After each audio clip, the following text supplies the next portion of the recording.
बिस्मिल्लाहिर्रहमानिर्रहीम। लाखों करोड़ों दुरूदो सलाम नबी आखिर ज़मां पर। उम्मीद करते हैं कि आप बखैर वाफियत से होंगे और जहां भी होंगे अपने अहले खाना समेत खुश भी होंगे और महफूज भी। नाजरीन, बड़ी अहम खबरें, बहुत अहम डेवलपमेंट्स, एक्सक्लूसिव इंफॉर्मेशन आपकी खिदमत में लेकर आए हैं। नाजरीन, रात गए अडयाला जेल से बहुत बड़ी खबर, ये आज के व्लॉग में आपको बताएंगे। और दूसरी जानिब जनरल आसिम मुनीर और इमरान खान की सुलह की खबरें गर्दिश में हैं, इसके बारे में भी आपको बताएंगे। इससे पहले आपसे गुजारिश है कि अगर आपने मेरा YouTube चैनल सब्सक्राइब नहीं किया तो इसे सब्सक्राइब कर दे और साथ ही बने बेल आइकन को लाजमी प्रेस करें ताकि हर नई आने वाली वीडियो आपको बर वक्त मिल सके। और अगर आप मुझे फेसबुक पेज पर देख रहे हैं तो आपसे गुजारिश है कि मेरे फेसबुक पेज को भी फॉलो कर लीजिए। नाजरीन, रात गए अडयाला जेल से बहुत बड़ी खबर। अडयाला जेल पर हमला हुआ है। अडयाला जेल में हमले में क्या इमरान खान जो है वो महफूज है? क्या इमरान खान को कोई इससे नुकसान तो नहीं पहुंचा? इसके बारे में आज आपको बताना है। नाज़रीन, वाकया कुछ यूं है कि कल रात सीटीडी ने कार्रवाई की है और अडयाला जेल के करीब से 3 दहशतगर्द जो है उन्हें गिरफ्तार किया गया है। उनके पास से असला और दीगर डिवाइसेस जो है वो बरामद हुई हैं और उन्हें हिरासत में ले लिया गया है और इन्वेस्टिगेशन की जा रही है। मजीद चीजें जो है वो बहुत जल्द सामने आएंगी। इससे पहले चंद खबरें जो है दर्जा बा दर्जा कुछ चीजें जो है वो सामने आ रही थी। पहले तो यह खबर सामने आई कि अडयाला जेल के करीब से एक बैग मिला है जिसमें कुछ असला और बारूदी मवाद था। उसके बाद ये खबर भी सामने आई कि अडयाला जेल को एक कॉल मौसूल हुई है जिसमें धमकी दी गई है। यह कॉल जो है वो धमकी आमेज थी।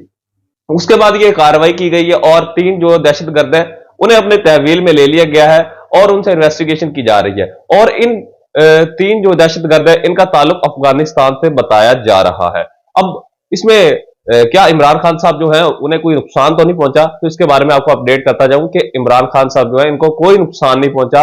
इमरान खान साहब जो है मुकम्मल तौर पर महफूज है। अब दूसरी जानिब बड़ी ये खबर गर्दिश में है कि क्या इमरान खान साहब और आसिम मुनीर साहब इनमें सुलह हो गई है? क्या ये दोनों एक पेज पर आ चुके हैं?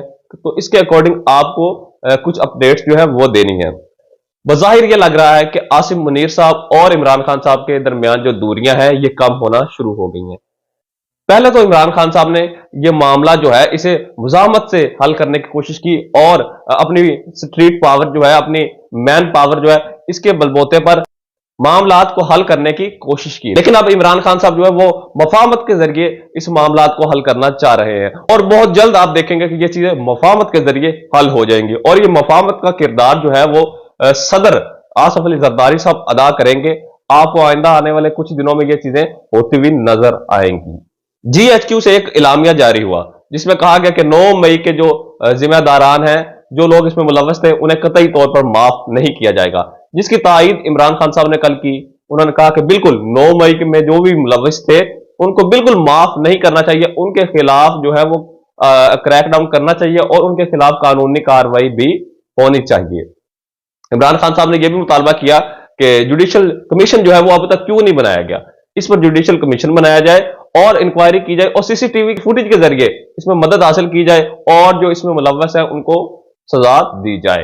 इमरान खान साहब ने यह भी कहा कि पाकिस्तान तहरीके इंसाफ में फौज के खिलाफ कोई बगावत नहीं है, हम सिर्फ और सिर्फ रूल ऑफ लॉ की बात कर रहे हैं, हम सिर्फ और सिर्फ अपनी जो हमारा हक है हम उसकी बात कर रहे हैं, हमारे अंदर कोई भी फौज के खिलाफ नफरत नहीं है।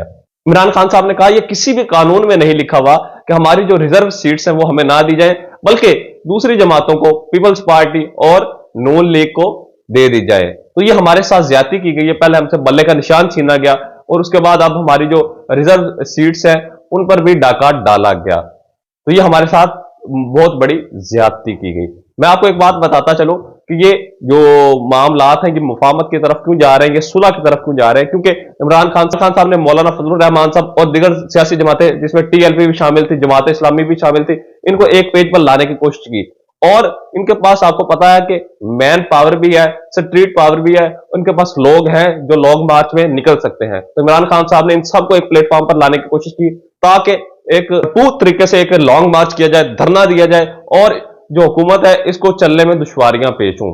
तो ये इमरान खान साहब की स्ट्रेटेजी थी, जिसको मुल्क के बड़ों ने समझा कि इसको मुफाहमत के जरिए अब हल किया जाए, जिसका मेन किरदार जो है अब आसिफ अली जरदारी साहब निभाएंगे और इस मामले को हल करेंगे, क्योंकि पाकिस्तान की तरक्की के लिए हुकूमती इस्तेकाम जो है वो बहुत जरूरी है, जिसकी बात कल इमरान खान साहब ने अडयाला जेल में भी की, साथियों से गुफ्तगू करते हुए कि मुल्क कभी भी तरक्की नहीं कर सकता जब तक सियासी इस्तेकाम जो है वो ना हो। ये भी एक मेन पॉइंट है जिसको मद्देनजर रखते हुए अब ये जो मामला है ये सुलह की तरफ जा रहे हैं और बहुत जल्द आप देखेंगे कि इमरान खान साहब जेल से रिहा होंगे और एक मजबूत ऑपोजिशन का किरदार अदा करेंगे। मुझे दीजिए इजाजत, अल्लाह निगहबान।